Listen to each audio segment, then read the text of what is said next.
Oliver, Hal, and Dinah all walked down a street after the Blackest Night event. Hal just saved the world from hordes of Black Lantern zombies, and they all felt they deserved a beer or two. All three walked into a bar, and a group of bikers tried to hit on Dinah, and Ollie snickered. The biker turned to Ollie. "Did you say something behind that stupid little beard?" And Ollie, continuing to grin, says, "Nope, I didn't say anything. I just kinda snickered." But Dinah decided to step in. You get one chance to let go of him and walk away. "Oh, you need a girl to protect you?" I don't need her to, and then Dinah grabbed the man by the shirt. But I really enjoy it when she does. And then Dinah threw him across the bar. She dropped two other thugs while Ollie looked down at the bar peanuts, and then he flicked one into the biker's eye, so she broke his nose. I had it, Ollie. It was just a peanut. I literally lifted one finger. Hal decided to chime in at this moment. "I saved the whole world." And Ollie turned to him. "You did, and you deserve some acknowledgement. To Hal Jordan, savior of the world." Those were good times, weren't they? That was back when everyone was friends. Before Joker tricked Superman into killing Lois Lane, and then Superman put his fist through the Joker's chest. Before Batman built a rebellion against Superman's regime. Before Superman murdered Oliver Queen, the Green Arrow. Both sides of the war stand at opposite sides of Ollie's grave. A temporary truce has been called so that they can lay the man down to rest. After Hal tried to apologize and Dinah told him to go away if he still stood with Superman, Superman himself tried to come over and apologize to Dinah. He tried to tell her that he didn't mean it. He didn't want to hurt Ollie. It was an accident. But she sonic screamed at him and saw the true anger and rage in his eyes. He turned to her initially ready to harm her, but he stopped when he realized that Dinah was pregnant. Batman has been moved to a place between time and space by Zatanna. He had his back broken in his last fight with Superman, and it's going to take him some time to recover. This was the only place that Zatanna could hide him away from Superman, away from everything. Off in deep space, Kyle Rayner is one of the best Green Lanterns around, and he's been off of Earth for quite some time. He should be coming home to a world that he loves, but he's coming home to a different world. But just as he begins to get home with plans to call a girl that he met before leaving, his ring goes off on an alert, and he finds himself tied up by Sinestro and his yellow lanterns. There is a war coming. I look to Earth and I see future allies. He creeps right up to Kyle, and he uses his yellow ring to sever Kyle's ring finger and remove his Green Lantern ring. Fear finally begins to cross Kyle's face as he loses his uniform and his shield for space travel. And then, he suffocates in deep space. Over at Oa, Ganthet has sensed that something is off. He hasn't heard from Kyle Rayner, and they're getting reports that Superman is apparently trying to rule the world.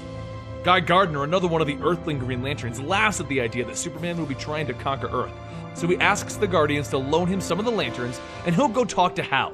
He'll know what's going on. Back with Superman, he's sitting in the Watchtower by Wonder Woman's bedside, wondering if she'll ever come out of her coma, when a report comes across. Sinestro is here. Superman launches out into space with Sinestro telling him to wait, but Superman doesn't give him time as he grabs Sinestro by the throat and he slams him into the moon. Sinestro still refuses to fight back as he tells Superman, "I'm not here to fight, I'm here to warn you. They are coming." Meanwhile, on Earth, Green Lantern and the Flash walk out of Congress after forcing them to pass a bill, and they find Ganthet and Guy Gardner waiting for them. "Take me to Superman, Hal Jordan," Ganthet demands. Ganthet advises Superman to stop this. Stop trying to control the people of Earth. But Superman informs them that he's protecting the people of Earth. "I have watched civilizations rise and fall. We Guardians have been gifted with enormous power, and sometimes not using that power is the most difficult decision of them all." And that's when Sinestro speaks into Superman's ear. Ask him the question. "You say you watched civilizations rise and fall, Ganthet. Were you watching Krypton in its final moments? And in your infinite wisdom, did you choose to not use your power that day?" Ganthet lowers his head and says nothing. "You dare come to me today to lecture me on responsibility when you doomed my planet and people. No, they doomed themselves, and we will not allow you to rule over these people, Kal-El of Krypton. Is that a threat? No, a warning. Get the hell off my planet." So Ganthet leaves the Watchtower and he tells Lantern Jordan that he needs to accompany them back to Oa. As they leave the Watchtower, Sinestro floats in. Meanwhile, in Gotham, Superman's soldiers begin to march on the city, and Gordon realizes that it's time for him to stop pretending that he doesn't know about Batman's operation. He's been informed by Superman that he has cancer, so he looks at one of the cameras and he tells Barbara, Let me in. I know you're there and I know you're watching. I know everything. The Guardians begin to call in every Green Lantern from every sector. This is an all-points bulletin. They even pull Lantern John Stewart off of Riot that's being overrun by zombies. They need an entire army if they're going to stop Superman. While Superman's group debates if they should be siding with Sinestro, he's a villain, an evil ruler, and a tyrant. Sinestro explains that he's just concerned about the well-being of the galaxy. He went the route of fear because he got overzealous when a riot killed his wife. The reaction and punishment from the Corps was swift and vicious. I will not lie to you, Superman. I want my revenge, but we have the same enemy. But Lex and Flash managed to convince Superman that they shouldn't trust Sinestro. So Sinestro asks them, "You fear me?" And Lex tells him, "Of course." So Sinestro hands him his yellow ring. "I give you your fear. You will need me when the time comes, and together we will end them." Back on Oa, Hal tries to convince the Guardians that Superman is doing the right thing, that he's protecting the planet. But they don't see it that way. They see a man that has toppled governments and created super beings to make an army. Hal argues, though, with Superman taking a more active role on Earth, countless lives have been saved, and not just through ending violence. They've been stopping hunger and creating a renewable energy source. The Guardians dismiss Hal, and he sees all of the lanterns being recalled, and then Kilowog comes down the steps. "I'm to bring a squad to Earth, and then we're gonna bring Superman here for trial." Hal is shocked. "If you think I'm gonna lie down and allow you to attack my planet, don't be stupid, Jordan." So Hal sends off a massive energy spike, pushing everyone away, and then he takes off for space trying to get to Earth. But the Guardians quickly put up a shield stopping Hal, and the rest of the Corps apprehends him. They take him to the Guardians, where his ring is removed, and he's placed in a cell. As the rest of the Lanterns head to Earth, John sneaks into the cells, and he frees Hal, and he gives him back his ring. "I'm with you in Superman, Hal. Capturing you was an act. An act. You stood there while they beat me unconscious. I'm very convincing." On Earth, the Green Lantern Corps strike force arrives with Kilowog in the lead. "Superman, the Guardians want to talk to you on Oa." Superman dials up Cyborg, and he orders it to start. And they blast the entire strike force with a space-to-ground laser. A crater is made where the Lantern Corps stood, and then Kilowog looks up, and he blasts off towards them.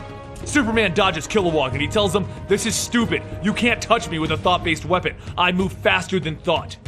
"Well then, it's a good thing that we already thought of that." And instantly, Superman reels back in pain, and he falls to the ground. It was the squirrel. Everyone underestimates the squirrel. He is thinking so small that he's stopping the synapses in Superman's brain, and he's keeping him from moving. The Lanterns have won. But up at the Watchtower, Lex sees that the end is coming, so he opens Sinestro's cell, and he hands him his ring. As the Lanterns prepare Superman for transport, Chip begins to feel blood running down his forehead, and he falls to the ground, freeing Superman. Sinestro has killed him.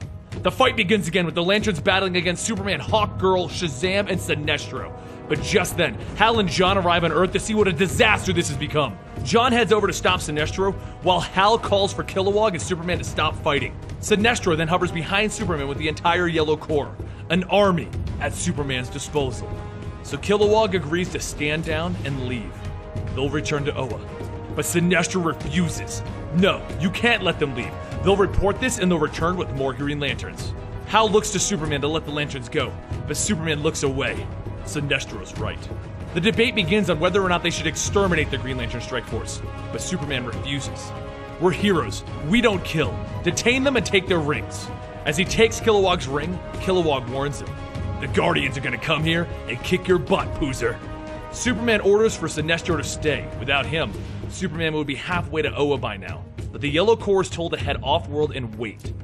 Meanwhile, back in Gotham, Gordon has learned about everything from his daughter, and he wants to help. The entire GCPD wants to help. So they take the strength pills that Batman got back to the group, and they begin to build their own army of citizens in Gotham. Gotham will not let Superman and his army take control. A war on a second front is brewing now. And that is the ending of Injustice Year 2, Volume 1. We'll be hitting Volume 2 very soon, and that is the official war between the Green and Yellow Lanterns. Make sure you subscribe to the channel to join us for that, and give this video a like if you enjoyed it. Don't forget to follow us on Twitter and Instagram @ComicStorian, and check out these other videos on screen. You just might like them. We'll see you next time right here.